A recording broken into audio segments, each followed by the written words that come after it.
नमस्ते बच्चों, मैं रवि वर्मा अपने YouTube चैनल में आपका स्वागत करता हूं। पिछली कक्षा में हमने देखा त्रुटियों का संयोजन योग में और अंतर में।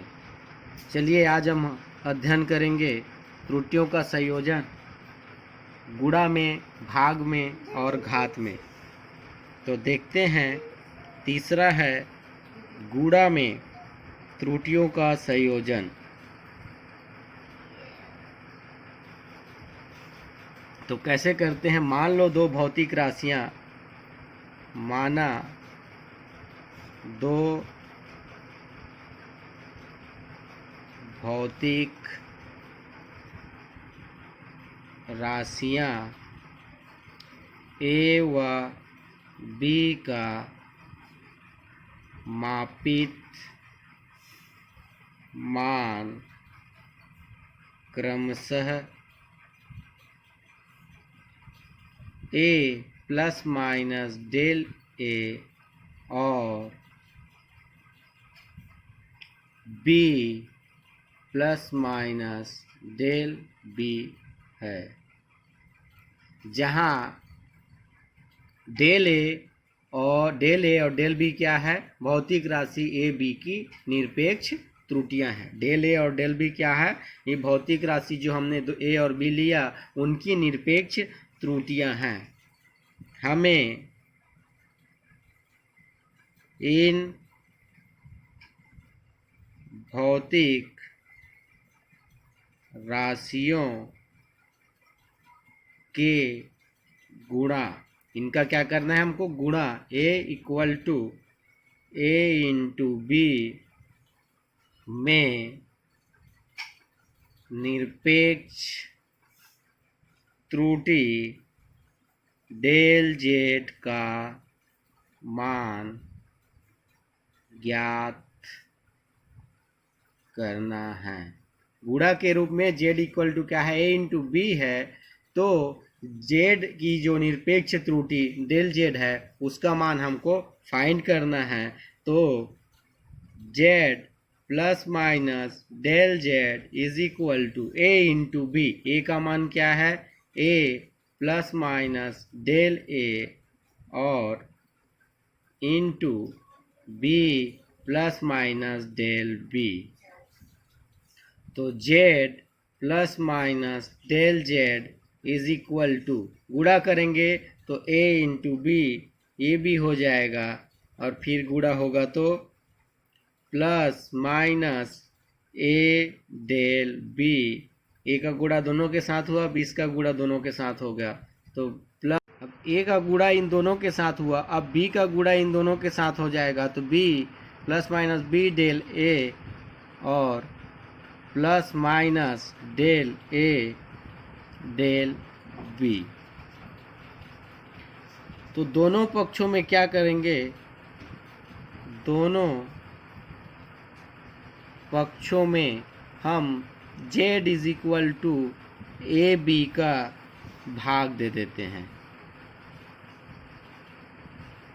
दोनों पक्षों में क्या किए? लेफ्ट साइड में z का और राइट साइड में ए बी का भाग देंगे तो ये हो जाएगा z upon Z plus minus del Z upon Z. Z का लेफ्ट साइड में भाग हुआ is equal to A B का भाग करेंगे राइट साइड में तो A B upon A B plus minus A del B upon A B plus minus B del A upon A B और plus minus del A upon A into del B upon B.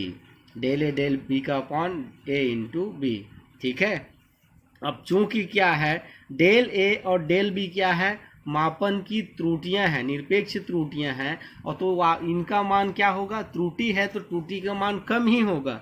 और ये जो है भौतिक राशियां हैं और वो त्रुटि का मान बहुत कम है। अगर उन त्रुटि के मान को क्या करें? भौतिक राशि से भाग देंगे तो मान और कम हो जाएगा, अर्थात del A upon A into del B upon B का मान क्या हो जाएगा? बहुत कम हो जाएगा। इसलिए हम इसको क्या कर सकते हैं? छोड़ सकते हैं या इसको शून्य के बराबर मान सकते हैं। तो जेड से जेड कटा, ए बी से ए बी कटा, ए से ए कटा, बी से बी कटा, तो यहाँ बचा 1 plus minus del Z upon Z is equal to 1 plus minus del B upon B plus minus del A upon A, और इसको क्या कर दिए हमने, छोड़ दिया, या अगली पंक्ति में लिखेंगे तो plus minus del A upon A into del B upon B. चूंकि डेल ए अपॉन ए इन व डेल बी अपॉन बी का मान अत्यंत कम है, तो क्या हो जाएगा, यहाँ से हम 1 और 1 को भी काट सकते हैं, बचेगा plus minus del Z upon Z is equal to plus minus, इसको अरेंज कर लिए तो del A upon A plus minus del B upon B. अब इसको हम प्लस के लिए लेंगे और माइनस के लिए लेंगे तो अधिकतम निरपेक्ष त्रुटि, इसलिए अधिकतम निरपेक्ष त्रुटि del Z is equal to del Z upon Z is equal to del A upon A plus del B upon B. ये है गुणा में निरपेक्ष त्रुटि का मान या अधिकतम निरपेक्ष त्रुटि का मान। अर्थात जब दो राशियों को गुणा किया जाता है तो अंतिम परिणाम में अधिकतम भिन्नात्मक त्रुटि उन राशियों के भिन्नात्मक त्रुटियों के योगफल के बराबर होता है। जब दो राशियों को गुणा किया जाता है तो अंतिम परिणाम में भिन्नात्मक निरपेक्ष त्रुटि उन भौतिक राशियों के निरपेक्ष त्रुटियों के भिन्नात्मक मान के योगफल के बराबर होता है। ये है गुणा में त्रुटियों का संयोजन। अगला देखते हैं भाग में। चौथा है भाग में। भाग में त्रुटियों का संयोजन उसी प्रकार से लिखेंगे, माना दो भौतिक राशियां ए व बी का मापित मान क्रमशः A plus minus del A व B plus minus del B है, जहाँ डेल ए व डेल बी क्या है, उन राशियों की निरपेक्ष त्रुटि है। जहाँ डेल ए डेल बी क्या है, भौतिक राशि ए और बी का निरपेक्ष त्रुटि है। हमें भाग में अर्थात भाग z is equal to A upon B में निरपेक्ष त्रुटि डेल जेड का मान ज्ञात करना है। हमें भाग में z is equal to A upon B में क्या करना है, निरपेक्ष त्रुटि डेल जेड का मान ज्ञात करना है। डेल जेड क्या है, जेड की निरपेक्ष त्रुटि। तो Z plus minus del Z is equal to A upon B, तो A plus minus del A upon B plus minus del B. A और बी हम कॉमन निकालेंगे तो क्या बचेगा, Z plus minus del Z. यहाँ से डेल ए कॉमन निकाले तो अंदर बचेगा 1 plus minus del A upon A. हर से b कॉमन निकाले तो बचेगा 1 plus minus del b upon b। दोनों पक्षों में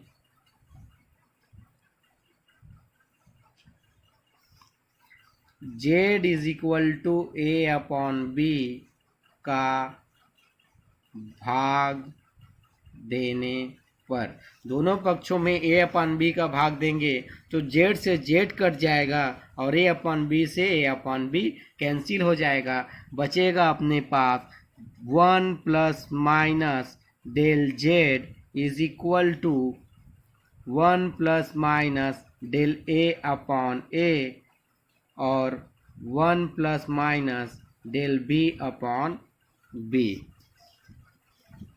अब द्विपद प्रमेय से क्या होता है, अगर इसको हम क्या करें अंश में ले जाएं तो 1 plus minus del z is equal to 1 plus minus del a upon a, और जब हर में कोई राशि है उसको अंश में परिवर्तित करते हैं तो घात में क्या लग जाता है, ऋण का चिन्ह लग जाता है। तो 1 plus minus del b upon b, इसके घात में कुछ नहीं है, इसका मतलब क्या है 1 है, तो 1 के घात में क्या हो जाएगा -1 हो जाएगा। अब द्विपद प्रमेय ये बोलता है यदि द्विपद प्रमेय का सूत्र होता है 1 प्लस एक्स पावर n है तो वह हो जाता है 1 प्लस एन एक्स। ये द्विपद प्रमेय का सूत्र होता है 1 प्लस एक्स है उसका पावर n है तो n का अंदर में गुणा हो जाता है, तो 1 plus minus del z is equal to हो जाएगा 1 plus minus del a upon a, और ये हो जाएगा 1 -1 का गुणा होगा तो minus plus del b upon b।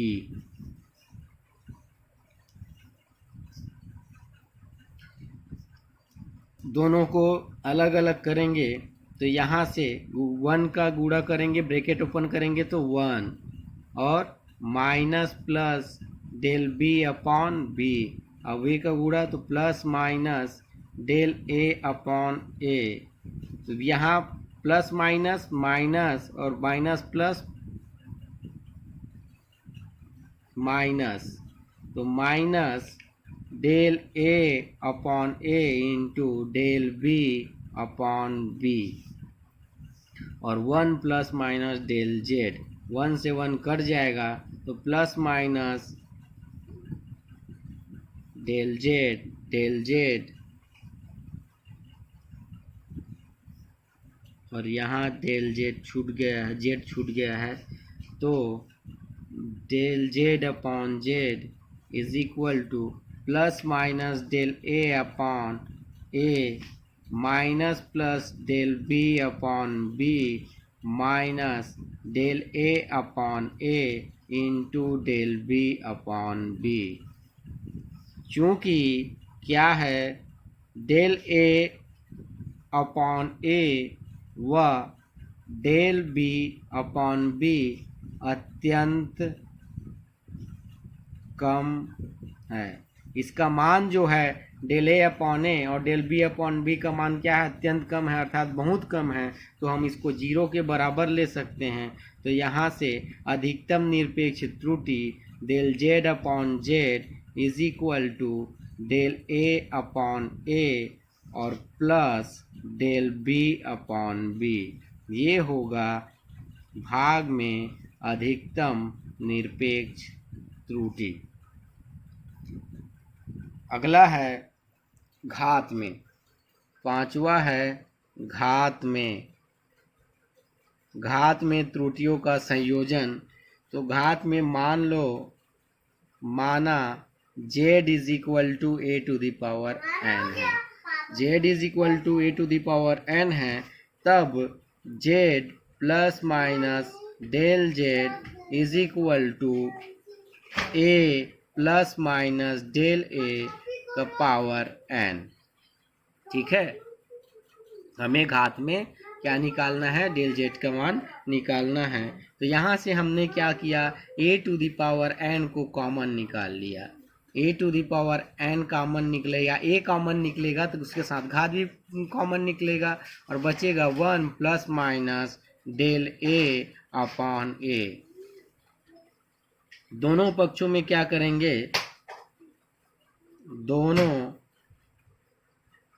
पक्षों में z equal to A to the power n का भाग देने पर, तो यहाँ 1 हो जाएगा, z कटेगा तो plus minus del z upon z is equal to A to the power n क्या हो जाएगा, कट जाएगा A to the power n से, बचेगा 1 plus minus del a upon a। तो 1 से 1 भी क्या हो जाएगा, कट जाएगा, plus minus del z upon z is equal to plus minus del a upon a। इसलिए अधिकतम, अतः अधिकतम